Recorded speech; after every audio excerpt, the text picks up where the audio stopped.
द्वादशानुपरीक्षा का कथन चल रहा है।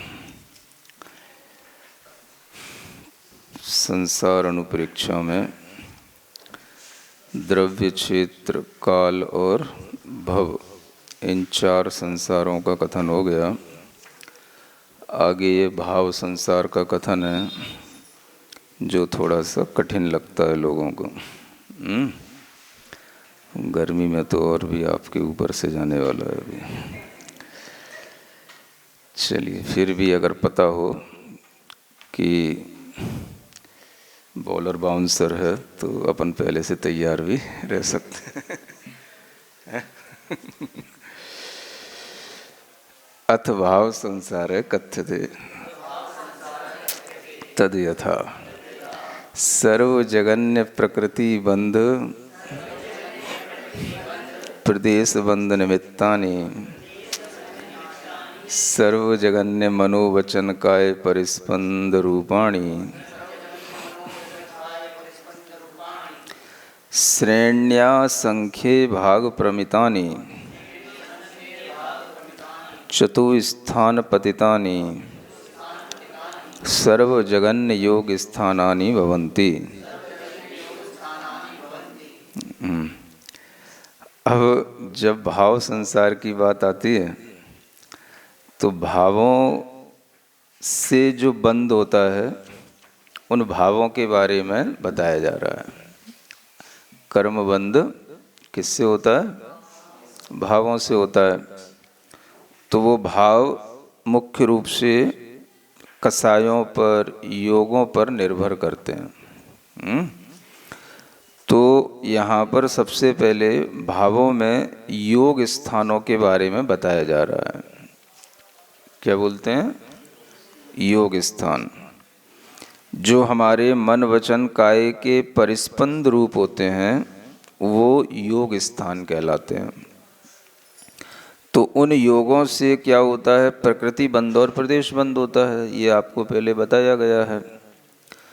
तो यहाँ पर जब हमें भावों की बात करनी है तो सबसे जघन्य योग स्थान वाले भाव हमें पहले पकड़ने हैं, क्योंकि उनसे सर्व जगन्य प्रकृति और प्रदेश बंध होगा। सर्व जघन्य योग से क्या होगा? सबसे जघन्य प्रकृति बंध और प्रदेश बंध होगा। तो इसलिए यहाँ पर यह बताया जा रहा है कि सर्व जगन्य प्रकृति बंध और प्रदेश बंध के जो निमित्त हैं वो सर्व जगन्य मन वचन काय के परिस्पंद रूप सर्व जगन्य योग स्थान होते हैं। और वो योग स्थान कितने होते हैं? श्रेणी के असंख्य भाग प्रमितानि, यानी जगत श्रेणी के असंख्यातवे भाग प्रमाण हुए योग स्थान होते हैं। मोटे रूप में तो अपन 3 योग कह लेते हैं, मनोयोग, वचन योग, काय योग। लेकिन उनमें जो भेद होते हैं वो कितने होते हैं? श्रेणी के असंख्यात वे भाग प्रमाण, माने असंख्यात भेद होते हैं, शॉर्ट में समझने के लिए। तो जगत श्रेणी ली जाती है। श्रेणी का मतलब जगत श्रेणी।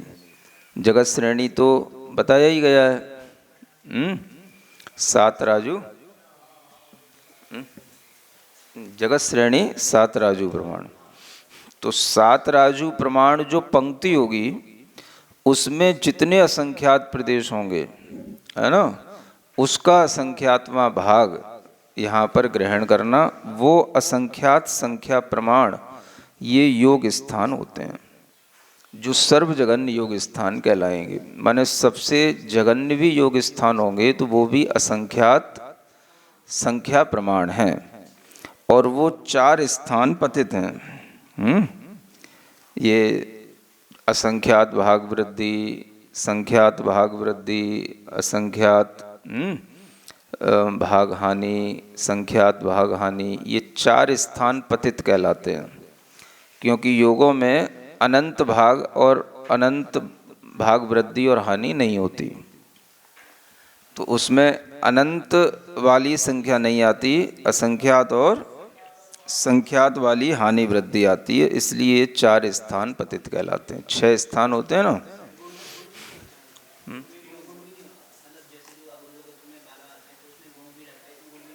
हाँ, तो वही 6 स्थान जो बनते हैं, उन 6 स्थानों में 4 स्थान ही बस योग स्थानों में लिए जाते हैं, अनंत को छोड़ करके, ये जानना। तो यहाँ से शुरू करते हैं सर्व जगन योग स्थानों से। फिर क्या करते हैं, तथैव सर्वोत्कृष्ट प्रकृति बंध प्रदेश बंध निमित्तानि सर्वोत्कृष्ट मनोवचन काय व्यापार रूपाणी तद योग्य श्रेणीय संख्ये भाग प्रमितानि चतुस्थान पतितानि सर्वोत्कृष्ट योग स्थानानि च भवन्ति। अब जैसे सर्व जगन्य योग स्थान बता दिए, उसी तरह से सर्व उत्कृष्ट योग स्थान भी होते हैं। तो ये सर्व उत्कृष्ट योग स्थान हैं, ये सर्व उत्कृष्ट प्रकृति और प्रदेश बंध के निमित्त होंगे। ये भी सर्वोत्कृष्ट मनोवचन काय व्यापार रूप होंगे, और उसके योग्य जो श्रेणी का असंख्यातवां भाग प्रमाण होगा, वो उत्कृष्ट रूप में जो होगा वो इसके योग्य कहलाएगा। यानी श्रेणी का असंख्यातवां भाग भी एक रूप नहीं होता। कोई भी संख्या है, उस संख्या में जो असंख्यात और अनंत वाली संख्याएं होती हैं, उनमें कभी हम असंख्यातवां भाग या अनंतवां भाग करते हैं तो वो एक संख्या नहीं आएगी, वो संख्या वेरी करेगी, उसकी लिमिट होगी, फ्रॉम दिस टू दैट, उसकी लिमिट आएगी। तो वही लिमिट उसकी मिनिमम और मैक्सिमम लिमिट कहलाएगी। तो यही यहाँ पर बताया जा रहा है कि जगन्य योग स्थान श्रेणी के असंख्यातवें भाग प्रमाण होते हैं, तो वो जगन्य भी होते हैं और उत्कृष्ट भी होते हैं। श्रेणी का असंख्यातवां भाग जगन्य भी होगा, उत्कृष्ट भी होगा। तो जो जगन्य होगा वो जगन्य योग स्थानों के अनुसार समझना, उत्कृष्ट होगा वो उत्कृष्ट योग स्थानों में लेना, कहलाएगा वो सब श्रेणी का असंख्यातवां भाग ही। इस तरह से थोड़ा समझने की कोशिश करना। जैसे कि उदाहरण के लिए आप समझ सकते हैं कि जैसे आपसे कहा जाए कि दहाई के अंक वाली संख्याएं, दहाई जानते हो, कॉन्वेंट में पढ़ने वाले लोग, जो एक सैकड़ा होता है ना, 100 और 10 को दहा बोलते हैं, और 100 वाली जो 100 के बीच में जो है ना 100 के बीच में बिलोंग करेंगी, वो सब सैकड़ा वाली संख्या हो गई। तो अगर आपसे कहा जाए कि जैसे दहा वाली संख्याएं हैं, तो दहा वाली संख्या में सर्व जगन्य क्या है? हाँ, तो 10 से शुरू होता है। हाँ, और सर्वोत्कृष्ट दहा संख्या क्या है? 99 हो गया ना। तो ये दहा कहलाए, दहाई की संख्या हो गई। बस ऐसे ही सर्व जगन्य और सर्व उत्कृष्ट। तो जैसे दहाई की संख्या में अपन ने समझ लिया, ऐसे ही असंख्यात में चलता है, ऐसे ही अनंत में चलता है। जगन्य भी होता है, अनंत और उत्कृष्ट भी होता है, उसकी लिमिट होती है ना। 100 सैकड़ा वाली संख्याएं अगर आपसे कहें तो उनमें भी इसी तरह से जगन्य लिमिट, उत्कृष्ट लिमिट। हाँ, तो इसी तरह से यहाँ पर सर्व जगन्य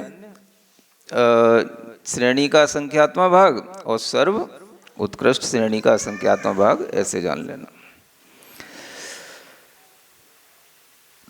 तथैव ये हो गया सर्व जगन्य स्थिति बंध निमित्तानि। या तो फिर भी थोड़ा शॉर्ट में ही बताया तो अब ये योग स्थानों के बारे में हो गया, 2 चीजें है ना, एक लोअर लिमिट, अपर लिमिट, ऐसी 2 चीजें बता दी, जगन्य और उत्कृष्ट। इसी तरीके से योग स्थानों से तो प्रकृति और प्रदेश बंद हो गए, कसाय के भी बंद हो, तो कसाय के भी स्थान होंगे, उनसे स्थिति और अनुभाग बंद होते हैं। तो कसाई भी एक तरह की नहीं है, बंद भी एक तरह की नहीं है। कसाएं भी बहुत प्रकार की होती हैं, बंद भी बहुत प्रकार के होते हैं। तो उनकी लोअर और अपर लिमिट वो भी यहाँ बताई जा रही है। तथैव सर्व जगन स्थिति बंध निमित्तानि सर्व जगन्य कषाय अध्यवसाय स्थानानि। तद योग्य असंख्येय लोक प्रमितानि सट स्थान प्रमितानि च भवन्ति। अब यहाँ पर पहले जगन स्थिति बंध के निमित्त की बात कर रहे हैं। प्रकृति प्रदेश बंध के बाद जगन स्थिति बंध की बात कर रहे हैं। तो जगन स्थिति बंध के निमित्त जो है वो जगन्य कषाय अध्यवसाय स्थान होंगे। इनको बोलते हैं कषाय अध्यवसाय स्थान। जो कषायों के भाव होते हैं उन भावों को अध्यवसाय स्थान कहा जाता है ना।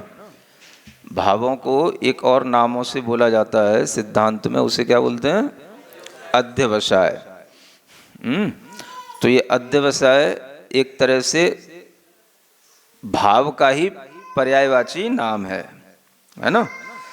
तो इसको सिद्धांत में इसी तरह से कहा जाता है। तो जगन्य अध्यवसाय स्थान जो होंगे वो जो है सर्व जगन्य स्थिति बंध के निमित्त होंगे। तद योग्य उनके योग्य असंख्यात लोक प्रमाण है ना, ये स्थान होते हैं। कितने? ये जगन्य कषाय अध्यवसाय स्थान भी कितने होंगे? असंख्यात लोक प्रमाण होंगे। अब ये असंख्यात लोक प्रमाण जो होते हैं ये सट स्थान पतित होते हैं, है ना। इसमें जो है 6 स्थान बनेंगे, अनंत के भी, असंख्यात के भी और संख्यात के भी। तो ये असंख्यात लोक प्रमाण स्थान हैं, ये 6 स्थान पतित होते हैं। ये कषाय के अध्यवसाय स्थान कहलाते हैं। इनके निमित्त से स्थिति बंध होते हैं। तो सभी स्थिति बंध एक समान नहीं होते और एक स्थिति बंध में भी अनेक तरह के कषाय अध्यवसाय स्थान होते हैं। इनकी डिटेल जब बड़े और ग्रंथ पढ़े जाते हैं तब वहाँ मिलती है। तथैव च सर्वोत्कृष्ट कषाय अध्यवसाय स्थानानि तानि अपि असंख्ये लोक प्रमितानि सट स्थान पतितानि च भवन्ति। उसी तरह से सर्व उत्कृष्ट कषाय अध्यवसाय स्थान होते हैं, वो भी असंख्यात लोक प्रमाण होते हैं। जगन्य भी और उत्कृष्ट भी। ये असंख्यात लोक प्रमाण से जाने जाएंगे।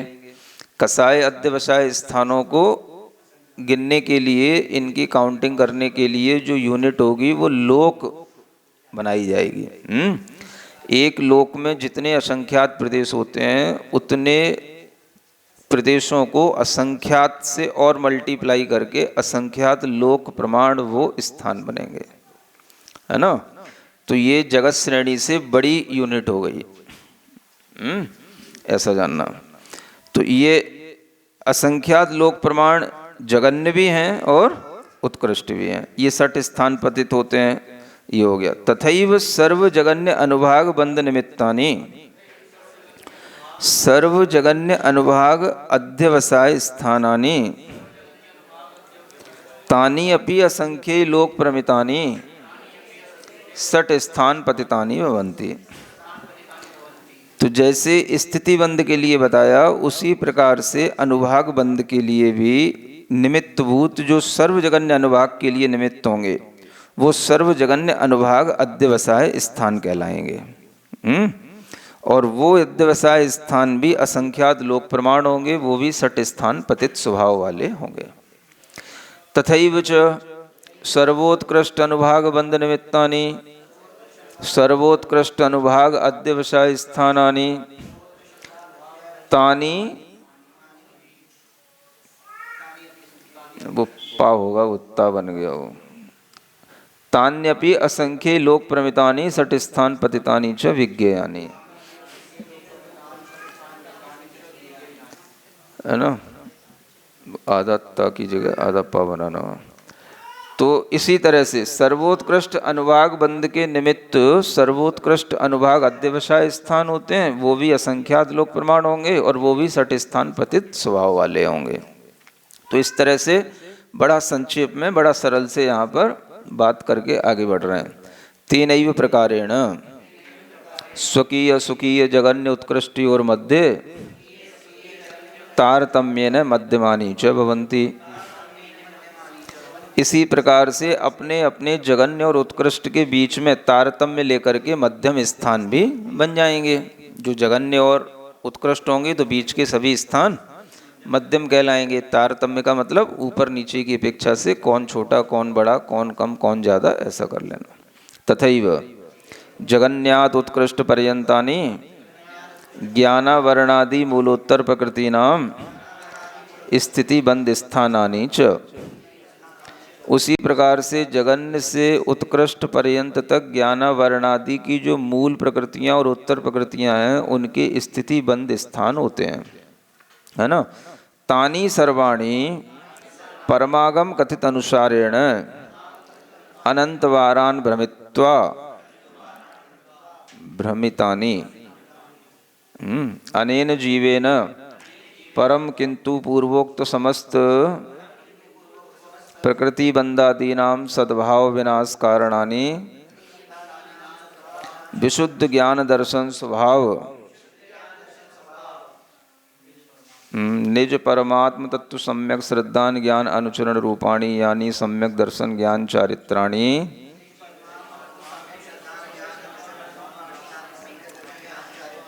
तानि एव न लब्धानि, है ना। तो अब यहाँ पर इतना संक्षेप से समझना कि प्रकृति बंध और प्रदेश बंध के निमित्तभूत जगन्य योग स्थान और उत्कृष्ट योग स्थान होते हैं। जो जगन्य प्रकृति बंध और जगन्य प्रदेश बंध के निमित्तभूत होंगे वो जगन्य योग स्थान कहलाएंगे। उत्कृष्ट प्रदेश और उत्कृष्ट प्रकृति बंध के योग्य जो स्थान होंगे वो उत्कृष्ट योग स्थान कहलाएंगे। और कसायों के निमित्त से अनुभाग बंध भी होता है और कसायों के निमित्त से स्थिति बंध भी होता है। तो स्थिति बंध के योग्य जो कसायों के स्थान होंगे वो कसाय अध्यवसान स्थान कहलाएंगे और अनुभाग बंध के योग्य जो अध्यवसाय स्थान होंगे वो अनुभाग बंध अध्यवसाय स्थान कहलाएंगे। तो ये अलग अलग इसलिए लिखा यहाँ पर स्थिति और अनुभाग में, क्योंकि स्थिति बंध में कसायों का योगदान अलग होता है और उसी कसाय से अनुभाग बंध अलग तरह से बढ़ेगा, है ना। ये नहीं तो एक साथ ही लिख देते। तो अनुभाग और स्थिति को इसलिए अलग अलग लिखा, है ना, क्योंकि स्थिति का अनुभाग के साथ कोई ऐसा एक लेन देन सरोकार नहीं है जैसा प्रकृति और प्रदेशों का होता है। हाँ, तो इस तरह से थोड़ा डिफरेंस है। ये ही मुख्य चीज़ें हैं, योग स्थान और कसाय अध्यवसाय स्थान, जिनसे हमारे कर्म बंद होते हैं। तो यहाँ कर्म की तरफ ध्यान नहीं है, यहाँ भाव की तरफ ध्यान है। और भाव जो योगात्मक या कसायात्मक होंगे वही जो है भाव संसार के रूप में यहाँ बताए जा रहे हैं, वो भाव संसार है ना।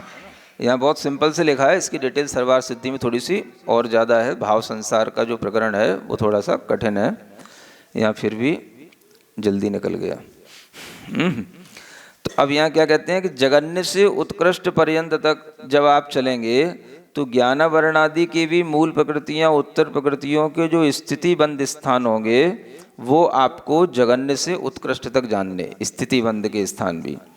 और वह सब परमागम में कथित जो विधि बताई गई है उसी के अनुसार जान करके अनंत बार उनको भी भ्रमण करा करके इसी जीव के द्वारा उन सब प्रकृति बंध आदिकों को फिर से ग्रहण जब किया जाता है तो वह भाव परावर्तन कहलाता है ना। तो इसका यहाँ पूरा वो चक्र नहीं बताया गया कि कैसे वो भाव परावर्तन होता है, वो चक्र तो आपको सर्वार सिद्धि ग्रंथ इत्यादि मिलेगा। यहाँ सिर्फ आपको कारण बताए जा रहे हैं। तो जो कषाय और योग कारण है उनसे यह जीव अनंत बार उन्हीं स्थानों में भ्रमण करके वह जीव अनेक बार उसी प्रकार के प्रकृति बंध आदि को प्राप्त करता रहता है। यही उसका भाव संसार कहलाता है ना। अब उसको विनाश करना है भाव संसार को, तो उसके कारण क्या हैं? तो अपने विशुद्ध ज्ञान दर्शन स्वभाव वाला जो निज परम आत्म तत्व है उसमें आप अपनी सम्यक श्रद्धान बनाइए, उसका आप सम्यक ज्ञान से अनुभव कीजिए, उसमें आप अपना अनुचरण करिए, उसमें चलिए, उसकी ओर बढ़िए। ये भाव संसार को तोड़ने का सिर्फ एकमात्र ये कारण है। तो जब आप अपने आत्मा पर श्रद्धा, ज्ञान और अनुचरण की प्रक्रिया अपनाएंगे तो इससे ये भाव संसार टूटेगा, है ना। ये बस काम की बात है, बाकी तो भाव संसार अनंत काल से चलता ही आ रहा है। तो वो जो है यानी ये जो सद्भाव विनाशकानी ये जो कारण है, यानी सम्यक दर्शन ज्ञान चारित्राणी, इन भावों को इस जीव ने प्राप्त नहीं किया, इसलिए ये कसाय और योग के ये जो अध्यवसाय स्थान हैं इनमें ये भ्रमण करता रहता है ना। तो कसाय और योग के अध्यवसाय स्थानों से बच करके सम्यक दर्शन ज्ञान चारित्र के जो भाव हैं, इन भावों से जब हम जुड़ते हैं तो भाव संसार टूटता है, ये यहाँ बताया जा रहा है। इति भाव संसार, ये भाव संसार पूरा हो गया, है ना। ये सबसे बड़ा संसार है। एवं पूर्वोक्त प्रकारेण द्रव्य क्षेत्र काल भव भाव रूपम पंच प्रकारम संसारम भावयतो अस्य जीवस्य संसार अतीत स्व शुद्धात्म संवित्ति नाशकेषु संसार वृद्धि कारणेषु मिथ्यात्ववृत्ति प्रमाद कषाय योगेषु परिणामो न जायते, है ना।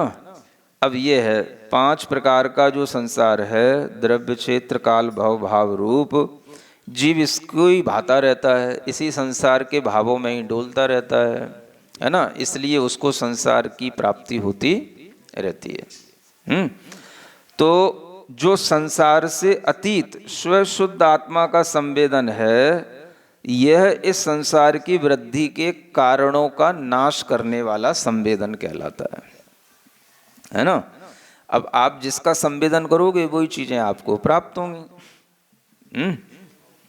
जो पढ़ाई पढ़ोगे उसी के प्रैक्टिकल होंगे, उसी के आपको संवेदन होंगे। तो जिस लाइन पे आप बढ़ोगे उसी लाइन से संबंधित भाव आपके अंदर आते जाएंगे, है ना। ऐसी तो होता है ना। तो एकदम लाइन पकड़नी पड़ती है भाई। बच्चा 9th से 10th से ही है?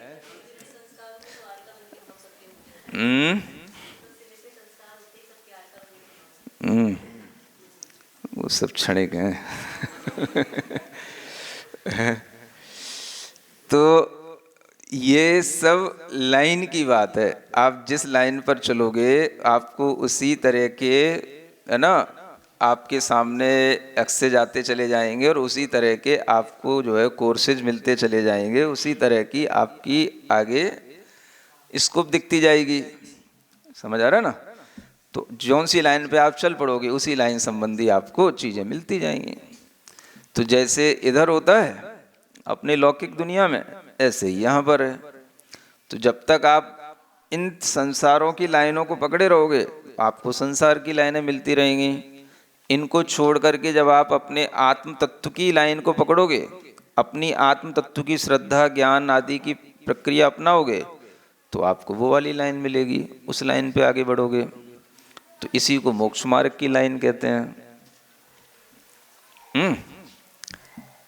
नहीं समझे? अपनी आत्मा को ही प्राप्त करना, अपनी ही आत्मा में रुचि रखना, अपनी आत्मा के लिए अपना मनोभाव तैयार करना, ये मोक्ष मार्ग की लाइन है ना। और बाकी सब जो कसायों में उलझे रहना, योगों में उलझे रहना, संसारी लोगों को देख करके वो ऐसा कर रहा है तो हम भी ऐसा करेंगे, है ना। वो इंटीरियर डिजाइन का कोर्स कर रहा है तो हम भी करेंगे, है ना। वो IIT कर रहा है तो हम भी करेंगे। तो ये सब संसार की लाइनों में उलझे रहोगे तो उसी तरह के भाव मिलते रहेंगे, संसार बढ़ता रहेगा। और उस भाव को छोड़ोगे तो सम्यक दर्शन ज्ञान चारित्र की लाइन पर आओगे, तो इधर के भावों से जुड़ोगे तो मोक्ष मार्ग मिलेगा बस। तो इसलिए ये सम्यक दर्शन ज्ञान चारित्र जो हैं, ये संसार की वृद्धि करने वाले जो परिणाम होते हैं उनको तोड़ने वाले ये परिणाम कहलाते हैं, है ना। उनका विनाश करने वाले ये भाव कहलाते हैं।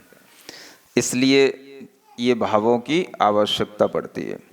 बाकी तो फिर सभी भाव कैसे हैं, या तो मिथ्यात्व के हैं, या असंयम के हैं अविरति, या प्रमाद के हैं, या कषाय के हैं, या योगों की चंचलताओं के हैं। अपने मन वचन काय को चंचल बनाए रखो। ये सब संसार की वृद्धि वाले भाव हैं, है ना। तो यही भाव संसार है। इस भाव संसार को रोकना है तो सम्यक दर्शन ज्ञान चारित्र वाले परिणाम लाने हैं। किंतु संसार अतीत सुखास्वादे रतो भूत्वा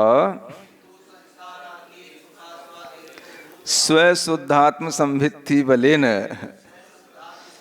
संसार विनाशक निज निरंजन परमात्मनि एव भावनाम करोति। ये बड़ी कठिन चीज है ना। अब ये कठिन इसलिए है कि ये कुछ दिखता तो है नहीं है, समझ आ रहा है ना। हाँ, अब मोबाइलों में तो सब दिखता है आपको भी। अब वो सब ऐसे ही एक दूसरे को देखते रहते हैं तुम हमें देखो, हम किसी को देखे, वो भी किसी को देख रहे हैं है ना। तो सब ऐसे ही एक दूसरे को देख देख करके एक दूसरे के सहारे चल रहे हैं। लेकिन ये दिखता इसलिए नहीं है क्योंकि ये मोबाइलों पर आता नहीं है ना। न मोबाइलों पर ये मोक्ष मार्ग दिखता है, न मोबाइलों पर सम्यक दर्शन आता है, न मोबाइलों पर सिद्धों का सुख आता है, न मोबाइलों पर आत्म संवेदन आता है। तो ये सब कोई भी जो है ना, इसके जो ये भावों का कुछ भी कैच करने वाला कोई सैटेलाइट है नहीं है। तो इसलिए सब मोबाइलों पे कुछ आता नहीं है, सम्यक दर्शन ज्ञान चारित्र। तो इसलिए सब लोग जो दिख रहा है उसी ओर बढ़ पड़ते हैं, है ना। तो वो यहाँ कहा जा रहा है, अब ये संसार से अतीत सुख के आस्वाद में रत होकर के, किससे, संसारातीत, है ना। अब संसार सुख का तो आस्वादन दिख रहा है, अब संसारातीत सुख का आस्वादन यहाँ बैठे बैठे कैसे करना, तो स्व शुद्ध आत्मा के संवेदन के बल से करना। समझ आ रहा है। वो भी कठिन काम है। माने जो संसार से अतीत हो गए हैं उनका जो सुख है, उस सुख का आस्वादन आपको अपने अंदर करने के लिए क्या करना, अपनी निज आत्मा के स्व संवेदन का अनुभव करना। तो आपको समझ आएगा कि जब हमको इतने में इतना सा हो रहा है तो उनको उतने में कितना होता होगा। समझ आता है। तो बस यही दिखता है और कुछ नहीं दिखता है। क्या समझ आया। हाँ, दिखने वाली चीज इतनी ही होती है। जब हमको इतनी सी शांति इतना सा करने पर मिल रही है तो उनको कितनी शांति कुछ नहीं करने पर मिल रही होगी, है ना। संसार से अतीत होने पर जब थोड़ा सा हम अपनी आत्मा के उन्मुख होते हैं तो हम जो अपने परिणामों से जो आत्म शांति अनुभव करते हैं, तो जो आत्मा में लीन हो गए उन्हें कितनी शांति मिल रही होगी। बस इतना अगर आपके अंदर विचार आएगा तो मोक्ष मार्ग चलेगा। नहीं तो फिर वही जो सुबह बताया था, भोगा कांक्षा निदान रूपेण, वो चलता रहेगा समझ आ रहा है। बस और कुछ नहीं है मोक्ष मार्ग में, इतनी सी चीज है बस। ये अगर सुख स्वयं संवेदन करना और उस सुख के लिए ही मन बना के रखना कि यही सुख को हमें 0 to infinity पहुंचाना है। समझ आ रहा है। 0 to infinity तो आज जो अपना सुख 0 पर है या थोड़ा सा 0.1 0.5 है, उसको कहाँ तक ले जाना, इन्फिनिटी तक ले जाना। यही अरहम ध्यान योग है, यही अरहम की यात्रा है और कुछ नहीं दिखता है ना। दिखना सिर्फ इतना ही होता है जो इस गणित से देखा जाता है, बस जो गणित हमने बताया, है ना।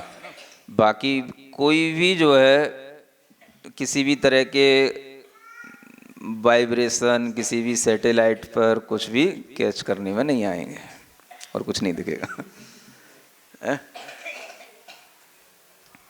तो इसलिए जितने भी ये सब भव्य जीव होते हैं संसार में रहने वाले, ये सब जो दिखता है उसके पीछे भागते हैं।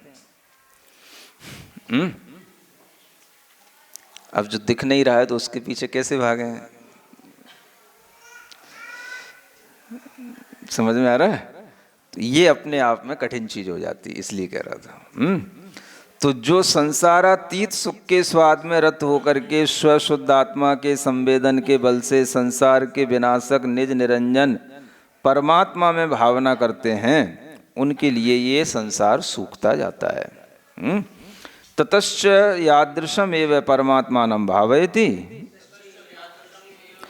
तादृशम एव लब्ध्वा शरीर विलक्षणे मोक्षो अनंत कालम तिष्ठति इति।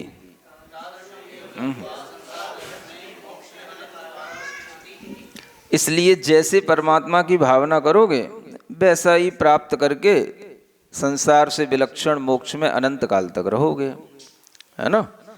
तो परमात्मा की जिस तरह की भावना करोगे उसी तरह की चीज आपको भविष्य में प्राप्त होगी। जिस तरह का कोर्स करोगे वैसा ही आगे आपको प्रैक्टिकल मिलता जाएगा, स्कोप मिलता जाएगा। तो अरहम का कोर्स करोगे तो अरहम बनते जाओगे है ना, है ना।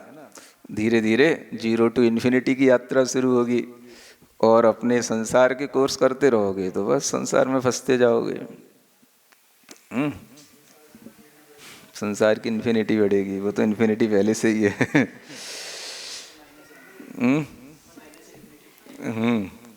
अब कहते हैं अयम तु विशेष है नित्य निगोध जीवान विहाय पंच प्रकार संसार व्याख्यानम ज्ञातव्यम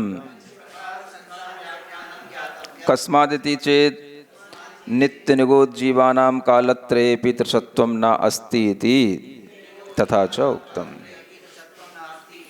अब इस पंच परावर्तन में यूं बताया जा रहा है कि जो नित्य निगोध में रहने वाले जीव हैं बस उनको छोड़ करके बाकी पंच प्रकार के संसार का व्याख्यान सबके लिए जानना हो, है ना। नित्य निगोध जीवों को ये 5 प्रकार का संसार ये उनके भ्रमण में नहीं आता, है ना। अब बाकी के जितने भी जीव हैं, जितने भी त्रस राशि में जीव हैं, उन सबके लिए ये 5 प्रकार का संसार का व्याख्यान जानना, है ना। अब इसको भी आप समझ लो, ये सामान्य कथन है कि विशेष कथन है है ना। अगर ये 5 प्रकार का संसार हर संसारी जीव को उपलब्ध हो जाएगा, जितनी भी व्यवहार राशि में जीव हैं, अभव्य भव्य वो भी अनंत हैं, तो फिर सब तरह की चीजें उसे संसार में प्राप्त हो जाएंगी, है ना। तो हर जीव के लिए फिर ये निश्चित हो ही जाएगा कि भले ही मिथ्यात्व के साथ हो, उसने जो है अनंत बार, है ना, ग्रैवेक की यात्रा कर ली है इसलिए ये कथन भी समझना कि ये कथन सामान्य है कि विशेष है।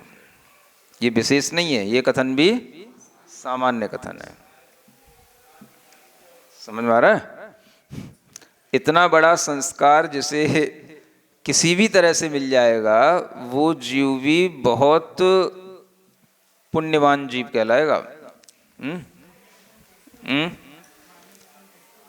सामान्य कैसे होगा? नहीं तो इसीलिए सामान्य, जो सामान्य ढंग से लिखा गया है कि बस 5 प्रकार का संसार सबके लिए जानना, इसलिए जानना क्योंकि मनाई केवल नित्य निगोध जीवों के लिए है। इनके लिए बस नियम बनता है क्योंकि नित्य निगोध से निकले नहीं हैं। बाकी सब जीव संसार राशि में आए, बाहर निकले, घूमते फिरते रहेंगे, सब जगह घूम लेंगे, लेकिन सब जगह घूमते हुए भी सब अनंत बार घूम लिए या अनंत बार सब ग्रेवेक पहुंच गए, ये कथन अपने आप में सामान्य है विशेष है, ये आपको देखना है। 5 ही को लगाना है। 5 ही प्रकार के परावर्तन सब जीवों ने नित्य निगोधों को छोड़ करके अनंत बार किए हैं, तो ये कथन भी सामान्य ही है।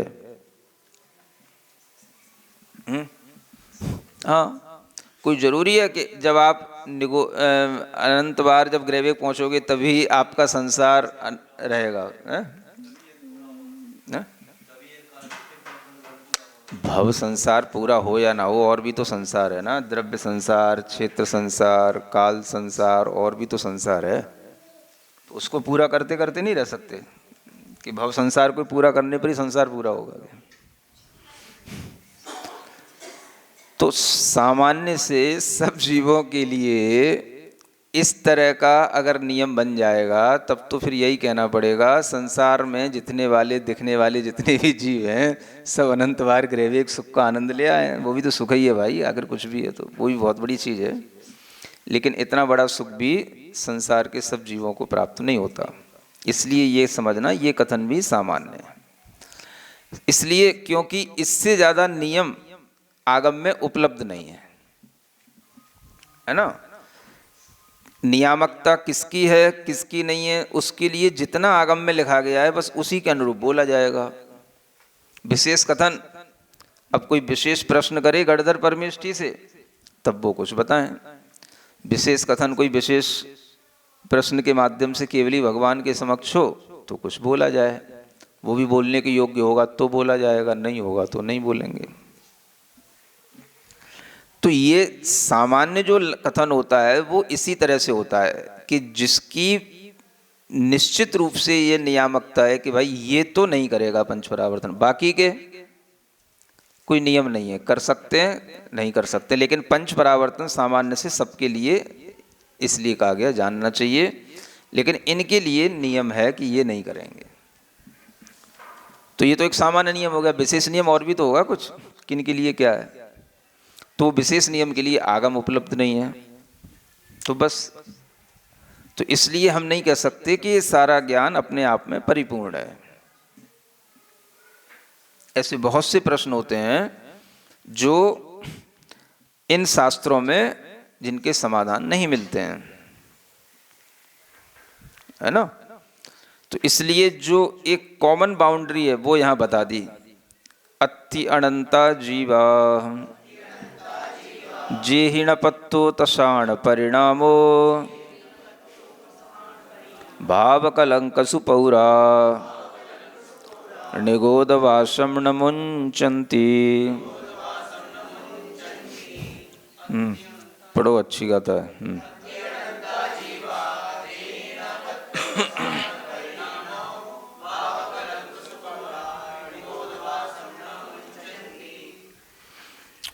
है ना। अब ये कॉमन सी गाथा है जो षटखंडागम ग्रंथों में भी, टीकाओं में भी मिलती है, जीव कांड में मिलती है।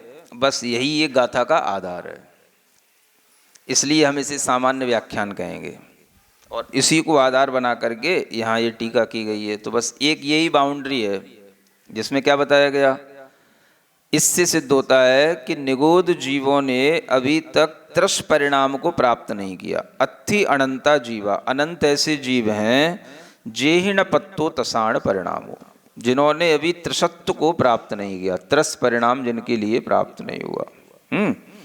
ऐसे भावों के कलंक की प्रचुरता उनके अंदर है जिससे वो निगोदवासम न मुंचन्ति, निगोदवास को नहीं छोड़ते हैं, नहीं छोड़ पाते हैं। क्यों नहीं छोड़ पाते?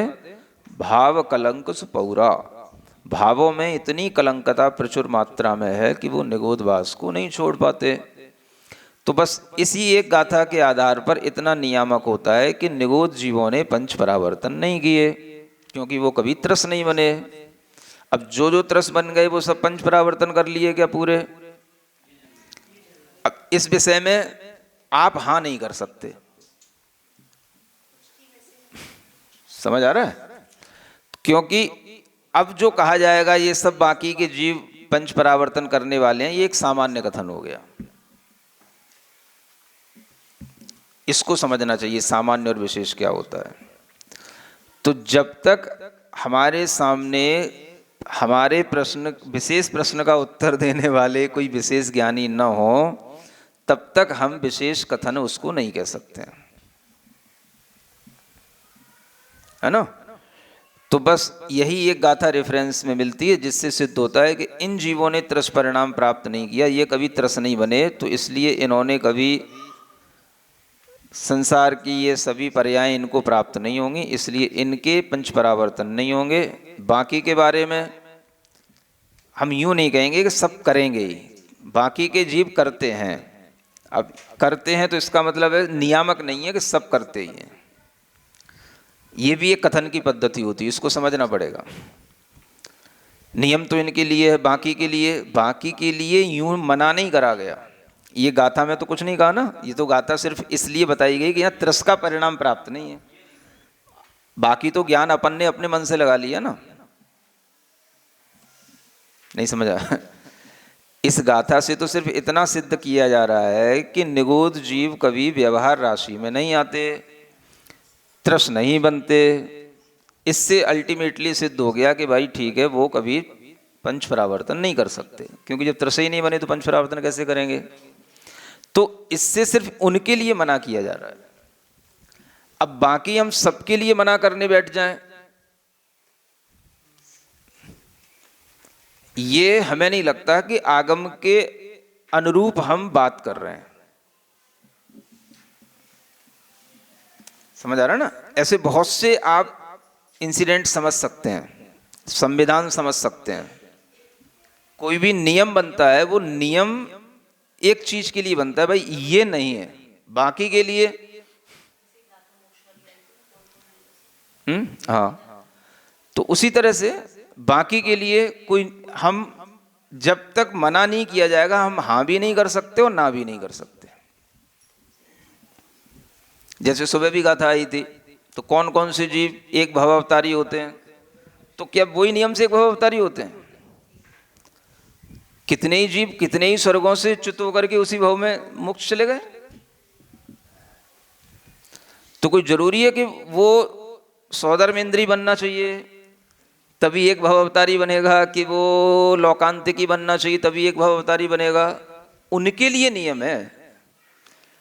ऐसा नियम नहीं है कि जो इंद्र नहीं है या सची नहीं है या लोकांतिक नहीं है तो वो नियम से फिर वो संसार में भटकते ही रहेंगे। वो तो कोई भी जीव, सौधर्म इंद्र के और भी स्वर्ग में रहने वाले कितने ही जीव अलग अलग भव में आकर के मोक्ष जा सकते हैं।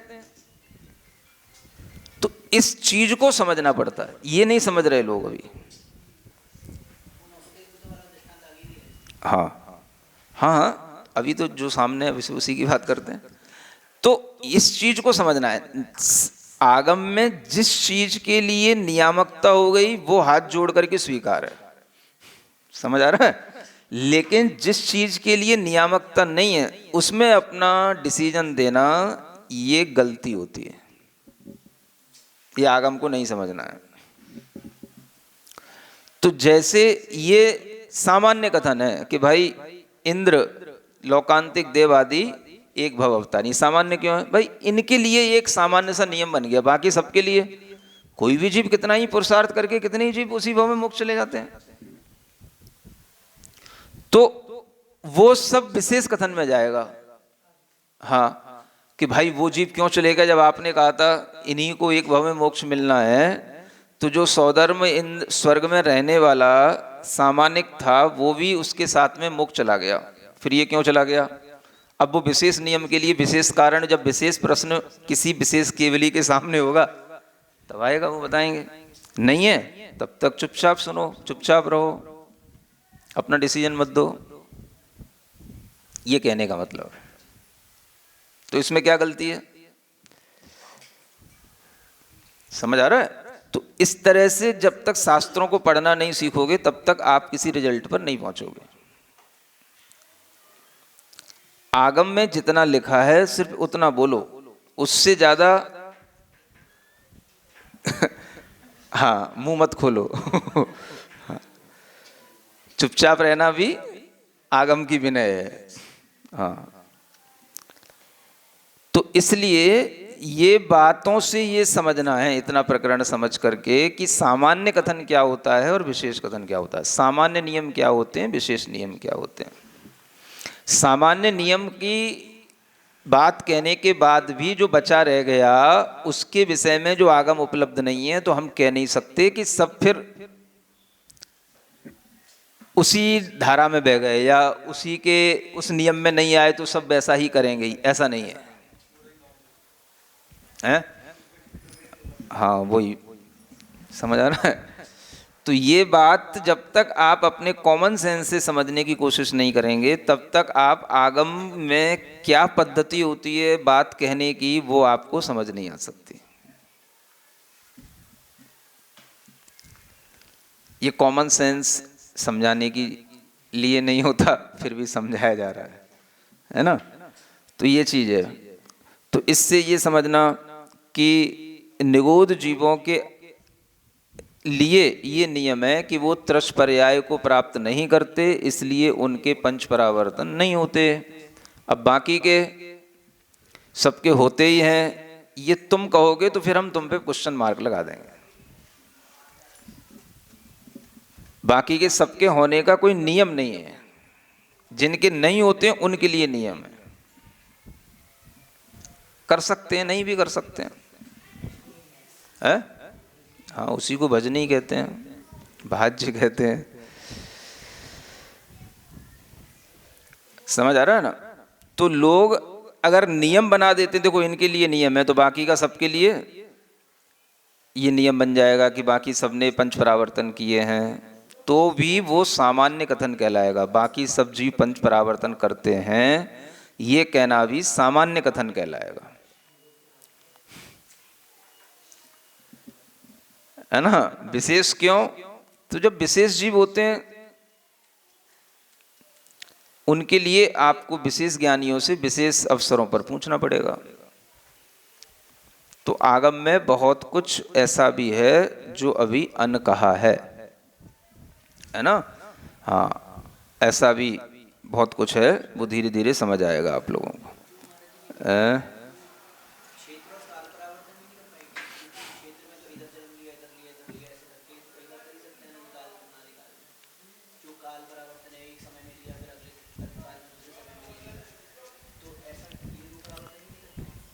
अब क्षेत्र और काल परावर्तन करने के लिए भी कंडीशन तब बनेगी जब वह किसी किसी अन्य पर्याय से वहाँ के योग्य बार बार उस तरह का आयुबंध करें, है ना।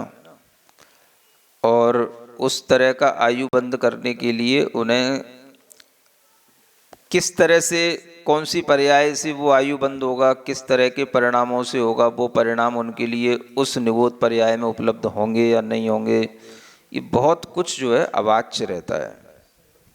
हाँ, है ना। तो क्षेत्र परावर्तन, काल परावर्तन भी कैसे होते हैं, किन जीवों के माध्यम से किए जाते हैं, ये भी तो कोई स्पष्टीकरण नहीं है। कितना, क्योंकि संसार में उसी स्थान पर जन्म लेने के लिए बीच के इंटरवल में वो कहाँ रहेगा तो उसके लिए भी ज्ञान देना जरूरी होता है, तब जाकर के वो पुनः वहीं पे जन्म लेगा, उस काल में जन्म लेगा। तो ये सब कंडीशन अभी स्पष्ट नहीं होने के कारण से कुछ कहा नहीं जा सकता। तो ये सब अवाच्य में चला जाता है।